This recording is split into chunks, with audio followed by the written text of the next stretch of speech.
Lovies, hii ni heavy breakfast ama lunch idea, vyovyote vile utakavyopenda. Kwenye sufuria yako ama bakuli lako la kukandia utaweka unga ngano, utaweka sukari, chumvi kidogo, baking powder na baking soda. Sawa, baking soda unaweka kidogo tu, na tutahitaji maziwa lala kwa ajili ya kukanda.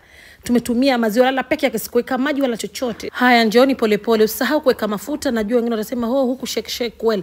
Nilisahau kushake. Sawa, nishakubali. Lovies, baada ya donge lako kwa kama hivyo utahitaji mafarigisi, yaoshe vizuri, yaweke kwenye sufuria yako. Usiweke chumvi. Weka kitunguu saumu, tangawizi mbichi, paprika ama spices unazopenda wewe mwenyewe. Changanya vizuri. Yakishaanza umeona yametan rangi, weka chumvi muda huu, alafu weka na mafuta, bila kusahau soya sauce kwa ajili ya kupata rangi nzuri, na vitunguu unaweza weka gunia zima kwa sababu ndio vitaleta ladha yake tamu sana. Tutaweka ndimu nyeusi, ila sio lazima, tunaweka ndimu kwa ajili ya kuleta tu harufu fulani. Sawa, kwa upande wa uchachu leo tumetumia maziwa lala ya Ilara Mazila. Huku kando utaendelea kukata vidonge vyako kama hivyo, unasukuma ukichoma. Hapa tutaongezea tomato paste. Mnaosema nazungumza haraka, jamani, tupatane pale YouTube, napatikana kama Hadija Sheban. Kule naongea hamjambo.